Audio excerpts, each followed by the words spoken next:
Alright, so welcome sa day 4 ng ating daily vlog upload ngayong December mga kabisdak, no? So continuation lang to mga kabisdak ng ating day 3. So okay pa rin to, same lang suot. Yun, yung last vlog, yung nagano tayo no, nag-drive, nag-car park dito sa parking area.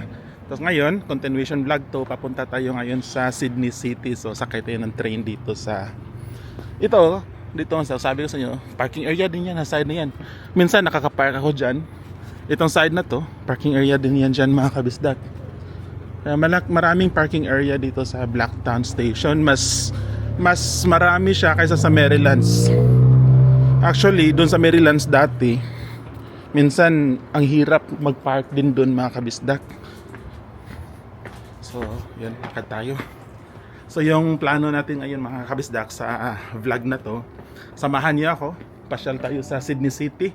Dito sa Blacktown mga kabisdak, mayroong pulis mayroong pulis na nakapark. Dahil ang daming pulis dito lagi. Marami kasi mga nito ba, yung mga tawag nito, yung marami sa check dito. Meron maraming tindahan, maliliit na shops dito mga kabisdak. Sa may looban.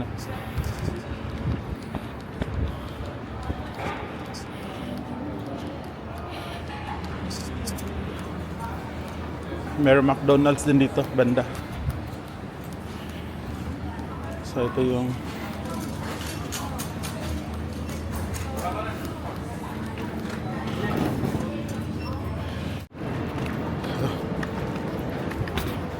So dito tayo sa platform 1 mga kabisdak. Sana nabutan ko si Bay Henry dito para kwentuhan kami sa train. Ay, ito ata yung ito ba yung train? Do not board. So 9 minutes pa. 9 minutes pa mga kabisdak.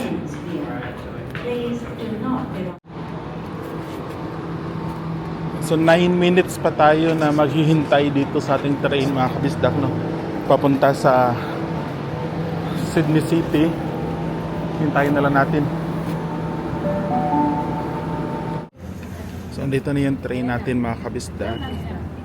Papunta ng Sydney City. Alright, maraming bakante. Doon tayo sa taas para mas maganda yung view natin at relaxing. Maraming bakante mga kabisdak. Alam diba, nafo-fold tong chair dito mga kabisdak.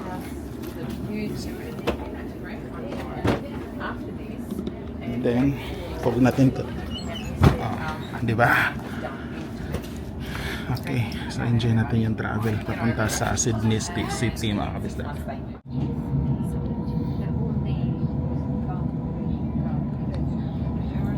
Belongings with you at all times. Ito naman yung Lidcom mga kabisdak. So Lidcom station, isa sa main station din dito sa Sydney. Pag pupunta kayo ng Sydney Olympic Park, dito kayo sasakay papunta Sydney Olympic Park.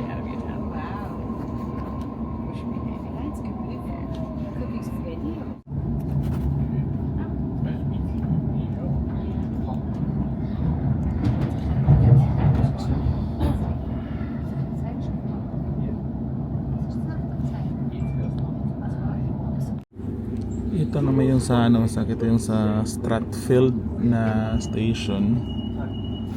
Isa sa main station dito sa Sydney sa western suburb.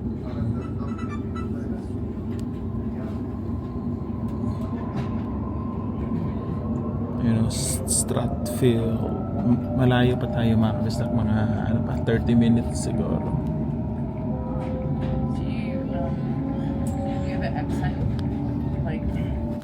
Nasa Redfern na tayo mga kabisdak, medyo malapit na. Next nito Central Station na yung next nito. Redfern.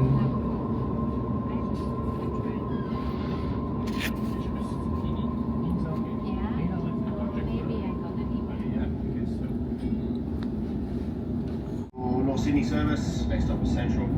Change at Central for all other Sydney train services. the city and regional trains, metro, and light rail service. So papunta na sa Central Station mga kabisdak. Meron tayo nakikita ng ano, malalaking building. They say something. Switzerland, Yeah. all the tourists, they don't get this. Central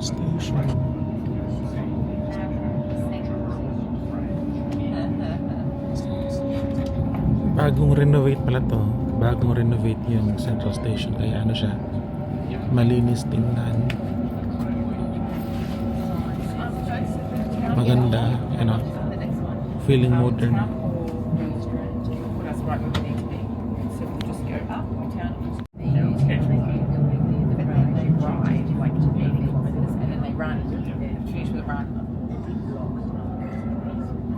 Next stop, Town Hall.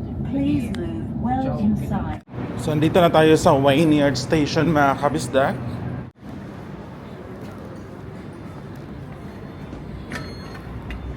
Alright. Bigla akong inantok mga kabisdak. Buong travel since sa Blacktown, gising ako kasi nag-video sana ako. Nag-Facebook, gano'n.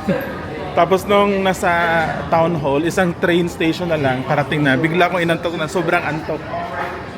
Lagi kong ganyan mga kabisdak, no? Yung parang isang train stop na lang, bigla ka antokin, nakatulog ako, muntik pa ako hindi makababa ng train. So yun, nandito tayo sa Wynyard. Pakita ko sa inyo mga kabisdak kung ano yung mga ganap dito dyan sa labas, no? So, meron na mga Christmas lights.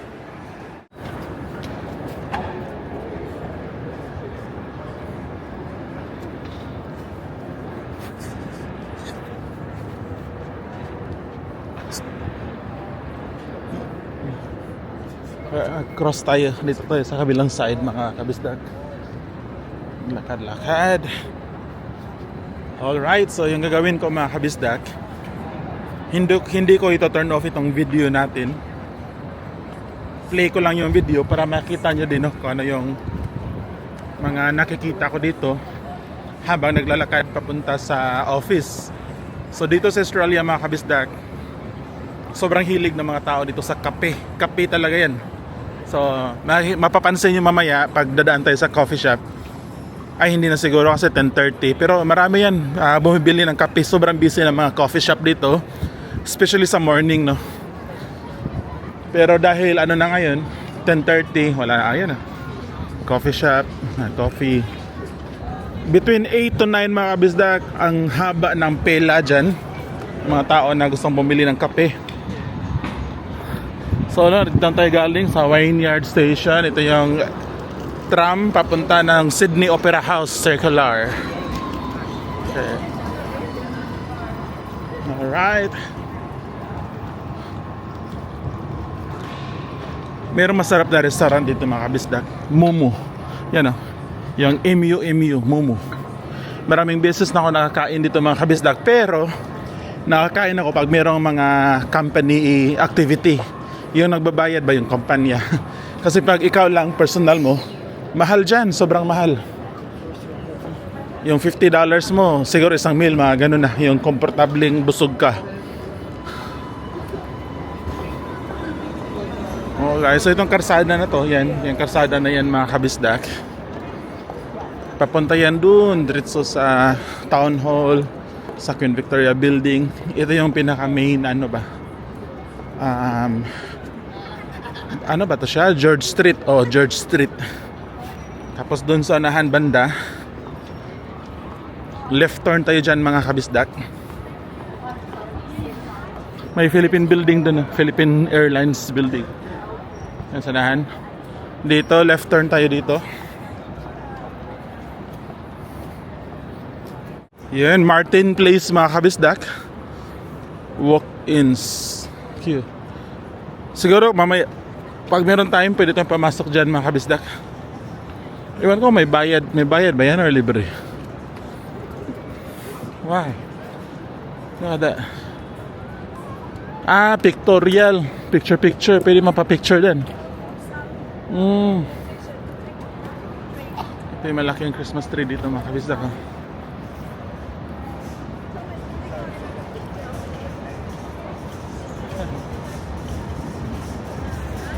So yun mga kabisdak, laki na.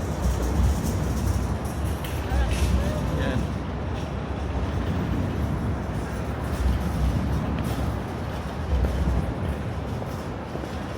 Naipakita ko na ito sa mga old vlog ko. Itong Christmas tree.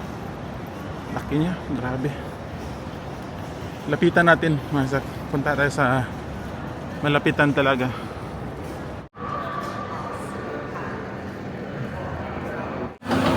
Hinintay ko lang yung kape natin mga kabisdak.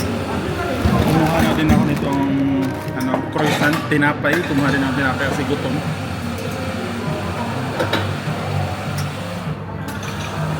So ito yung sa labas ng building na ako sa.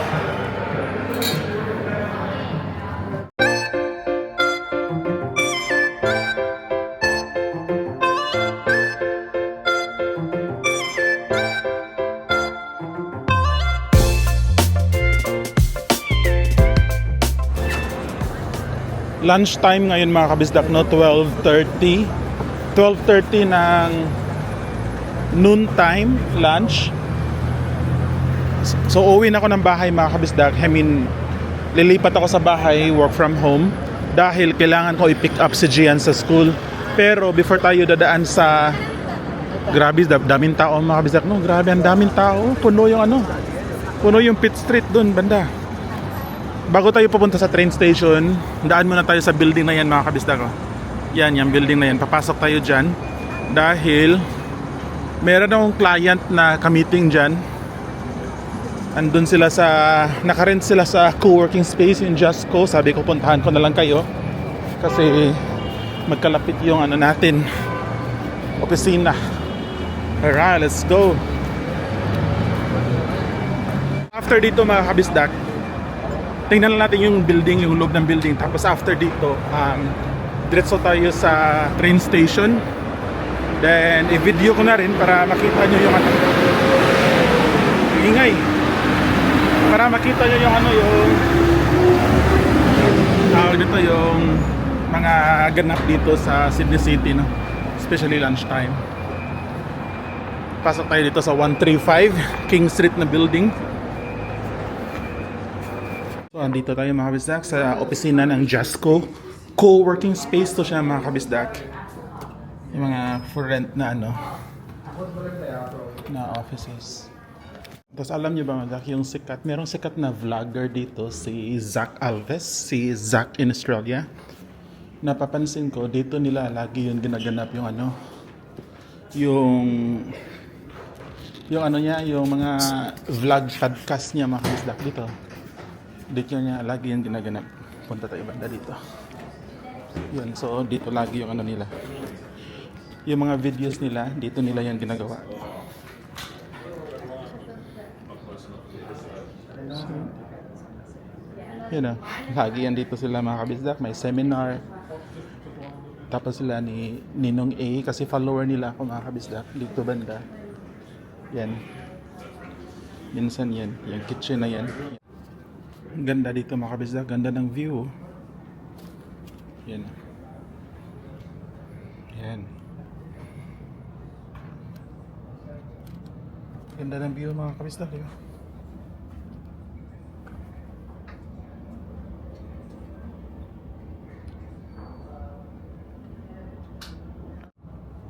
So follower kasi ako follower ako ni Zach in Australia, si Kuya Jerry, si Ninong A.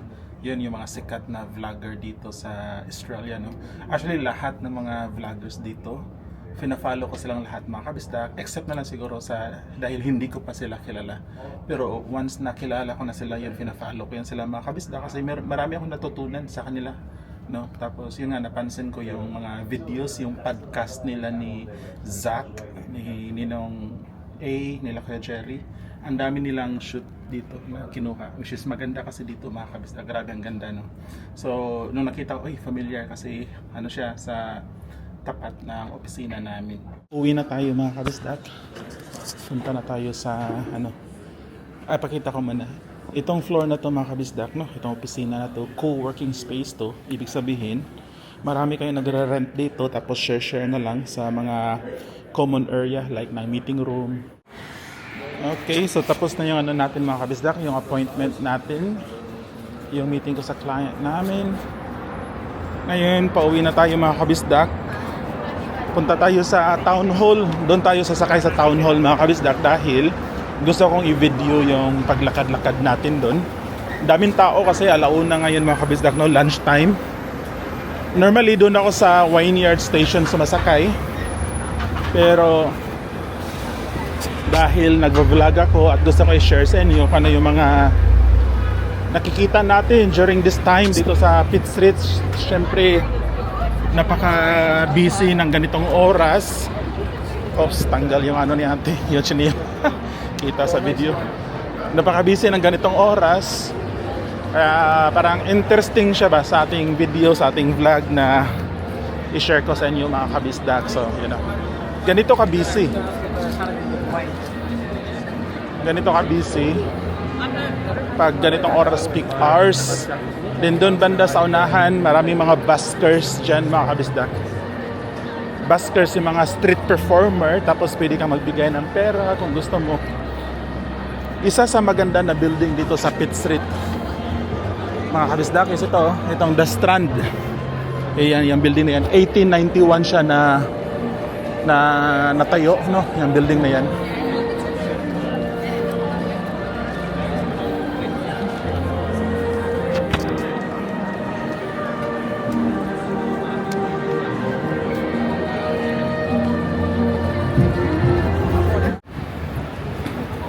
Okay, continue tayo sa paglalakad mga kabisdak. Punta tayo dun sa George Street, dyan sa may Queen Victoria Building.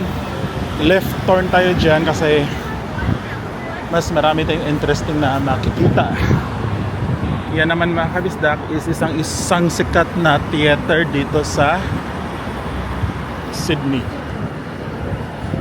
Sinihan ba yan siya? Hindi ako nakapasok dyan mga kabisdak.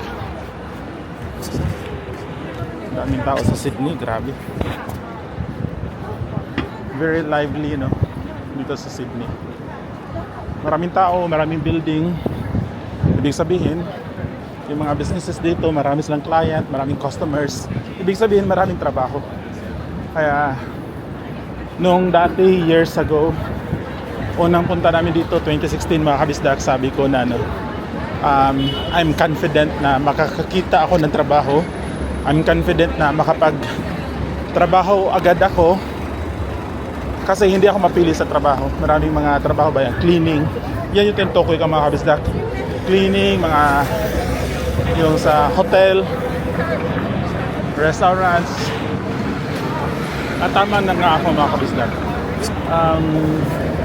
Sa awa ni Lord, bless, nagkaroon agad ako ng trabaho nung papunta namin dito, no, yung sa cleaning. At ang laking tulong nun. Ngayon, kasi ang tagal na nun mga kabisdak, hindi ako sure kasi wala akong nakakausap recently, no, na mga bagong dating dito kung same pa ba din yung experience nila. Pero I think sa daming tao, sa daming businesses dito, sa daming building, imposibleng walang dito mga opportunity ba. Dati yung pinakaunang punta namin dito mga kabisdak noong year 2015, naka-tourist visa kami ni Ami, ni Mrs. Pumunta kami dito, wala pa si Gian nun. Pumunta kami dito, naka-tourist visa. Tapos sa Darling Harbour kami, habang nakaupo, tinitingnan ko yung mga building, sabi ko na pinapangarap ko ba dati na makatrabaho ako sa isa sa mga building na yan. Yung tinitingnan kong building, sabi ko, darating ba kaya yung time or panahon na pwede ako magtrabaho sa mga building na yan? At yun, dumating nga siya ngayon mga kabisdak. Manifest lang. Kailangan mo i-claim Kailangan mo siya i-manifest, claim. That's how you train your mindset kasi mga kabisdak. No? So, you have to continue gumawa ng mga bagong goal, bagong pangarap. Hindi necessary na madaliin mo, pero pag naabot mo na yung pangarap mo na yun mga kabisdak, yung gawa ka ulit na kahit simpleng goal lang. Diba? Like sa akin ngayon, ang dami ko nang na-achieve. So meron ako mga bagong goals, bagong pangarap. Halimbawa gusto ko maging you know, yung sa maging familiar sa mga accounting, mga tax matters, kaya nag-aral ako ng Certificate 4 in Bookkeeping. So, para kasi sa akin mga kabisdaga, sa akin lang to, kailangan mo yung mga yan to help you move forward more, to help you more grow. You need to be hungry to learn more. Unless, kung gusto mo na mag-retire, nasa retirement age ka na at para sa'yo, okay na, sapat na yung financial capacity mo, yung savings mo na mag-retire. Otherwise, you know, if interested ka pa na mag-involve more sa workforce, you have to keep on learning. You need to be hungry to learn, adapt sa mga changes, mga in demand. So, yun yung mga ginagawa ko ngayon mga kabisdak na. Anyway, dalawang train. Malapit na tayo sa Town Hall, sa Queen Victoria Building. Kung ano yung mga pinagsasalita ko ngayon mga kabisdak, yung mga bashers ko dan, pagpasensyahan nyo na si Kuya Bisdak. Sinishare ko lang yung yung point of view ko, yung mga opinion ko, based sa experience ko, o at saka based kung paano ko mag-isip, no. Yung iba, merong ibang diskarte, ibang pamamaraan para matulungan yung sarili nila na maabot yung mga pangarap nila. Iba-iba tayo ng style eh. Sa akin ito yun, sinashare ko sa inyo at I'm sharing it kasi meron akong platform, meron akong vlog. Pero minsan din kasi hindi ko talaga ma-explain ng maayos, especially na yung pagsasalita ko ba Tagalog, hindi naman ako Tagalog. So yung mga terminology ko, wording, limited unless siguro kung explain ko in Bisaya. Then secondly, I'm careful na baka may masabi ako minsan na nakaka-offend or you know. So we need to be, kasi mga kabisa, pag vlogger ka, social content creator, hindi lang kasi gusto mo siyang i-vlog or gusto mo sabihin, hindi ganyan. Dapat aware ka din sa mga sinasabi mo minsan, pero dapat realistic pa din siya. Pero hindi ibig sabihin dahil may freedom of speech, pwede mo na sabihin lahat. So, yun. Merong street performer dito nga so. Yung town hall dyan. Town hall building. Then, papunta tayo dito sa Town Hall Station. Alam nyo mga kabisdak, bakit pag naglalakad ako dito, nagsasalita talaga ako. Kasi dati, ganito yung style ko talaga mga kabisdak. Dito ako nakilala. Yung few years ago, nagsasalita, may isang Bisayang dako, probinsyano na naglakad-lakad sa Sydney na nagsasalita. So, ganito na ako nagsimula mga kabisdak. And then, minsan, sinasadya ko siya para pag may music, hindi ako makapiright. Matabunan ko yung tono ng music at hindi ma-detect ni YouTube kasi pag makapiright ka, sayang din. Sas ma-violation ka ng YouTube, yung channel natin, magka-strike or penalty pa. Kaya yun yung iniingat-ingatan ko. Kaya minsan pag nasasalita ko, alam ko may music, parang sumisigaw na ako, nilalakasan ko yung boses ko. Ganun yung style mga kabisdak. Anyway, andito na tayo sa Town Hall Station. Platform 2. So platform 2 tayo, papuntang Blacktown. Ay, iyan na ito. Yung papuntang Pinrit. Ando na yung Ando na yung train. Ay, mali pala. Akala ko yan, dito pala sa kabila. Yan o. Diyan pala, dito tayo. Ayan o. Sakay tayo dito. Ito yung sasakyan natin papunta Pindrit.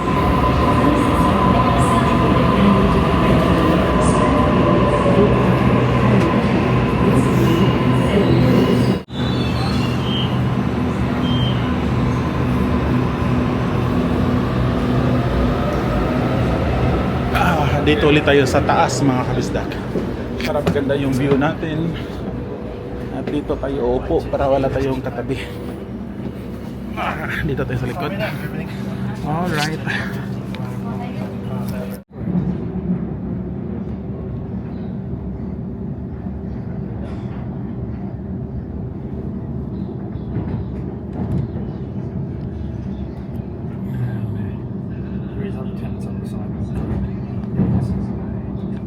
So, andito na tayo sa Blacktown mga kabisdak.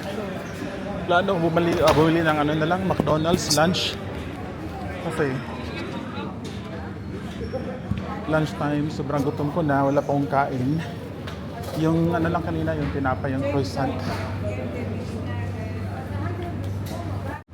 Alright, nag-order na tayo mga kabistak, no? Yung McWings. Tapos, doon ko na to siya kakainin sa loob na sasakyan mga kabistak. Diretso tayo sa school ni Gian para i-pick up ko si Gian. Then after that, uwi tayo ng bahay. Yung station sa Blacktown.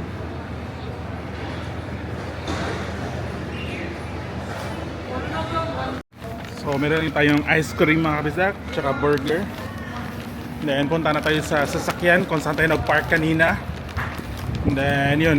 Diretso na ako sa school ni Gian mga kabisdak kasi uwian na ni Gian. Hintayin ko na siya, doon ko na to kainin tong lunch ko, no. Alright, dito na tayo mga kabisdak.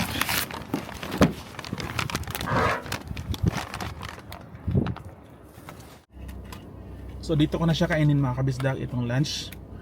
Ang McDonald's meron silang KFC Wicked Wings na pareho manok mga kabisdak ba. So hindi ako alam kung meron bang ganito sa Pilipinas. Yung McDonald's sa atin mga kabisdak, nabibenta ba sila ng ganito? Para siyang manok ng KFC, ng Wicked Wings.